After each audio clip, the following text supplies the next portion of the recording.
Hello दोस्तों, welcome to my YouTube channel current वाला। कैसे हो भाई सब। आज मैं आपको अगस्त 2026 के टॉप 15 क्वेश्चन करा रहा हूं और 21 अगस्त तक के आपके क्वेश्चंस हैं। और ये बहुत मोस्ट इम्पोर्टेंट क्वेश्चंस है क्योंकि मैंने इस पे बहुत रिसर्च किया। मैंने इनको न्यूज़पेपर, न्यूज़ और एआई से भी जनरेट किया है। और इस क्लास को आप ज़रूर अटैम्प्ट करना मेरे भाई, जिनका रिसेंट में एग्ज़ाम आने वाला है। आप 15 से 20 दिन मेरी क्लास करके देखो, तभी आपको फ़र्क पता लगने लगेगा। तो चलिए शुरू करते हैं आज का मेरे भाई। पहला क्वेश्चन क्या है मेरे भाई, पहला क्वेश्चन है कि अगस्त 2026 में ब्रिक्स आईसीटी ट्रैक की मेज़बानी भारत के किस शहर में होगी। पहले हम बात करते हैं कि ये ब्रिक्स आईसीटी ट्रैक है क्या। ये भारत, जो इंडिया है प्लस उसके जो भागीदार देश के मध्य है। ये साइबर सिक्योरिटी है। कहने का मतलब ये है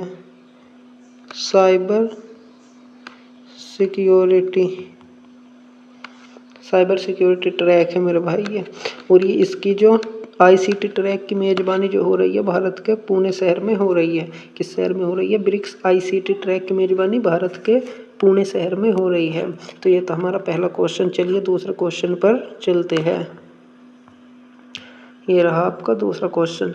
2026 ब्रिक्स आईसीटी ट्रैक की थीम क्या है। मैंने अभी बताया इसकी मेज़बानी पुणे में हो रही है ब्रिक्स आईसीटी ट्रैक की। और इसकी जो थीम है वो थीम है ऑप्शन सी इसका राइट आंसर है, innovate, corporate and transform for a resilient future. तो ये थीम है मेरे भाई। और याद रखना, क्वेश्चनों की थीम से बहुत ज़्यादा क्वेश्चन पूछे जाते हैं, तो थीम आपको ज़रूर याद रखनी है। तो चलिए अगले क्वेश्चन पर चलते हैं। क्वेश्चन 3 है, 12वीं ब्रिक्स कम्युनिकेशन मिनिस्टर्स मीटिंग की अध्यक्षता किसने की। तीसरा क्वेश्चन है मेरे भाई, 12वीं ब्रिक्स कम्युनिकेशंस मिनिस्टर्स मीटिंग की अध्यक्षता किसने की। ये ब्रिक्स के इतने ज़्यादा क्वेश्चन क्यों हैं, क्योंकि मेरे भाई ब्रिक्स इसलिए इम्पोर्टेंट है क्योंकि 2026 में इसको जो होस्ट कर रहा है ना, वो अपना इंडिया कर रहा है। इससे जरूर क्वेश्चन मेरे भाई देखने को आपको मिलेगा। तो ब्रिक्स कम्युनिकेशन का मतलब आप सभी जानते ही है, संचार होता है। संचार, ये जो संचार मीटिंग है, पहली बात तो ये हुई कहाँ पे हुई, ये कहाँ पे हुई। ये मेरे भाई मुंबई में हुई है। कहाँ पे हुई है, ये मुंबई में हुई है दोस्त। और कौन कर रहा है, हमारे संचार मंत्री। कौन है हमारे संचार मंत्री, ज्योतिरादित्य एम सिंधिया हमारे संचार मंत्री है। ठीक है मेरे भाई, नेक्स्ट क्वेश्चन पे चलते हैं। नेक्स्ट क्वेश्चन है आपका, GSAT-1A को किस अन्य नाम से जाना जाता है। मेरे भाई बहुत इंपॉर्टेंट क्वेश्चन है। GSAT-1A को अन्य किस नाम से जाना जाता है।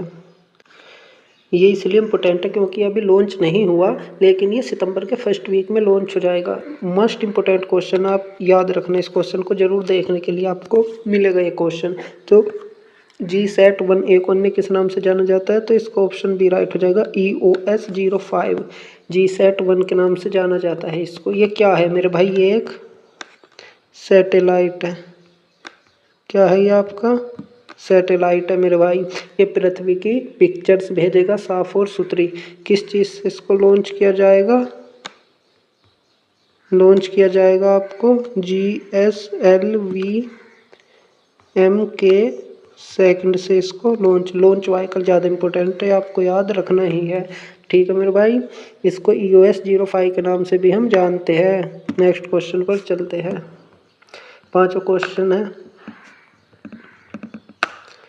ये रहा आपके सामने पांचवा क्वेश्चन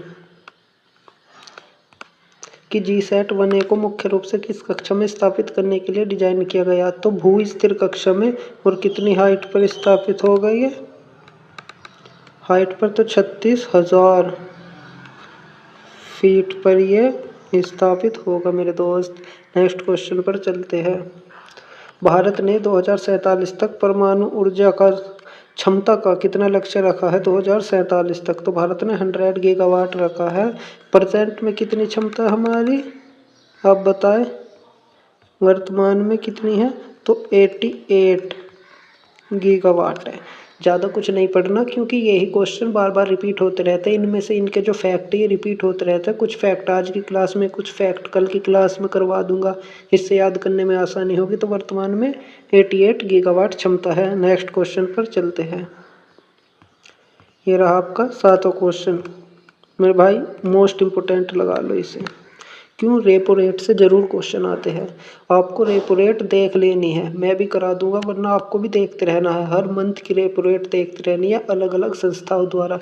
जैसे कि आरबीआई की रेपो रेट कितनी रहेगी अगस्त 2026 में, तो 5.05% रहने वाली है। तो रेपो रेट जरूर याद करने, मोस्ट इम्पोर्टेंट है दोस्त। तो नेक्स्ट क्वेश्चन पर अपने चलते हैं। अगस्त 2026 ने आरबीआई ने मौद्रिक नीति का कौन सा रुख बनाया है? मौद्रिक नीति का कौन सा रुख बनाए रखा? नेचुरल रुख बनाए रखा है। नेक्स्ट क्वेश्चन 9वां क्वेश्चन है आपका, कि थोड़ा ऐसा कर लेते हैं। तो अगस्त 2026 में भारत किस क्षेत्र में विश्व का दूसरा सबसे बड़ा उत्पादक बनने की खबरों में रहा? तो इसका ऑप्शन हो जाएगा इलेक्ट्रॉनिक्स। तो पहला कौन है विश्व में? पहला कौन है मेरे भाई? पहला है आपका चीन। भारत को तो एशिया में वही टक्कर दे रहा है ना। पहला कौन है मेरे भाई? चीन है, ये भी याद रख लेना। चलते हैं नेक्स्ट क्वेश्चन पर। बिहार का कौन सा जीआई टैग वाला उत्पाद ऑस्ट्रेलिया निर्यात के कारण चर्चा में रहा? तो आप सभी जानते हैं कौन सा उत्पाद चर्चा में रहा। तो मिथिला मखाना चर्चा में रहा। मिथिला मखाना चर्चा में रहा। ऑस्ट्रेलिया ये भेजा गया। कितना भेजा गया ये? तो 18 मीट्रिक टन ये भेजा गया। 18 मीट्रिक टन इसको ऑस्ट्रेलिया भेजा गया, मिथिला मखाना। नेक्स्ट क्वेश्चन है, अगस्त 26 में भारत किस क्षेत्र में वैश्विक रूप से अग्रणी के रूप में उभरा, यानी फर्स्ट स्थान पर भारत रहा? तो आप सभी जानते हैं इसका ऑप्शन ए है, इसका जो ऑप्शन है वो ए है, जहाज पुनर्चक्रण, यानी जहाज़ों को रिसाइकलिंग करना, जहाँ पुराने जहाज़ों को रिसाइकिल करके नए जहाज बनाना, उसमें भारत पहले स्थान पर मेरे भाई रहा है। Next question, Ayushman Bharat digital mission की स्कैन एंड रजिस्टर सेवा ने अगस्त 2026 में कितने ओपीडी पंजीकरण पार कर लिए? कितने रजिस्ट्रेशन इसने पार कर लिए? तो आप सभी जानते हैं 25 करोड़ इसने पार कर लिया। आयुष्मान को आप सभी जानते ही होंगे, किसका एक कार्ड बनता है जिसमें आपकी जो कुछ सीमा तक जो है आपकी हेल्थ फ्री इलाज होता है आपका। ये योजना कब शुरू की गई थी? इम्पोर्टेंट है। तो ये योजना आपकी सितंबर 2021 में शुरू की गई थी। सितंबर 2021 में ये शुरू हुई थी मेरे भाई। 25 करोड़ इसने ओपीडी पंजीकरण पार कर लिए है। नेक्स्ट क्वेश्चन, ब्रिक्स 2026 में ब्रिक्स की अध्यक्षता किसके पास है? मोस्ट इम्पोर्टेंट क्वेश्चन है मेरे भाई। अगर आपका एग्जाम आने वाला है 1-2 मंथ के अंदर कोई सा भी, तो ब्रिक्स के जरूर से जरूर क्वेश्चन देख के जाना। मैं फिर कह रहा हूँ, जरूर आपको 1 से 2 क्वेश्चन मिलेंगे ही मिलेंगे। क्यों? क्योंकि जो ब्रिक्स की अध्यक्षता ना इस बार अपना भारत होस्ट कर रहा है ब्रिक्स को, तो इसलिए सारे ही क्वेश्चन इसके देख के जाना। जितनी भी इसकी बैठकें हुई है वो भी आपको देखनी है। अच्छा, एक बात बताओ मुझे आप, जो ब्रिक्स है इसकी स्थापना कब हुई थी? तो जो इसकी स्थापना है मेरे भाई कब हुई थी? 2006 में। कितने देश थे? 4 देश थे। 4 देश थे मेरे भाई। कौन कौन सा? 20 है, ब्राज़ील था, ब्राज़ील था, और से रूस था मेरे भाई, सी से चाइना था। ठीक है, ये 4 देश उस समय थे, और आई से इंडिया था। हो गया होगा, आई से इंडिया था। ये 4 देश इसकी स्थापना के समय में थे, और स्थापना से ही इंडिया जुड़ा हुआ है, यानी ये 4 देश जुड़े हुए हैं। वर्तमान में कितने देश थे? आगे क्वेश्चन है, बताते हैं। चलिए 14वां क्वेश्चन आप देख लेते हैं। अगस्त 2026 को पुणे में ब्रिक्स आईसीटी ट्रैक के अंतर्गत कौन सा कार्यक्रम आयोजित किया गया? ऊपर ही क्वेश्चन आया था कि कहाँ पर यह हुआ? पुणे में हुआ जो आईसीटी ट्रैक है। कौन सा कार्यक्रम हुआ? ऑप्शन बी इसका राइट आंसर है, digital BRICS forum and expo. Question number 15 आप देखना, ये आ गया। 15 है। ब्रिक्स में कुल कितने सदस्य देश है 2026 में? मैंने बताया था जब इसकी स्थापना हुई थी 4 कंट्री थे, भारत, ब्राज़ील, रशिया और चाइना। और आज कितने हैं? 11 कंट्री है मेरे भाई। 11वां कौन सा है? 11वां है आपका इंडोनेशिया।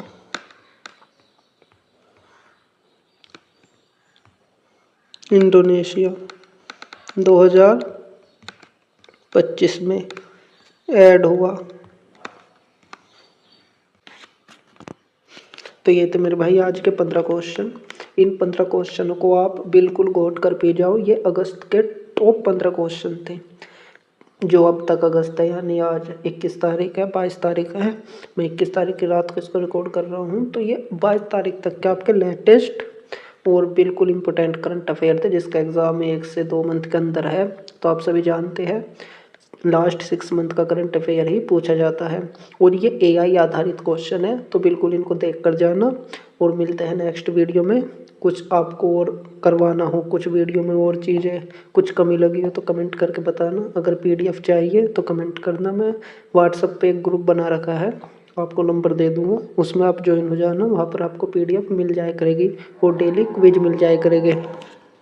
तो मिलते हैं नेक्स्ट वीडियो में। Thank you, bye bye.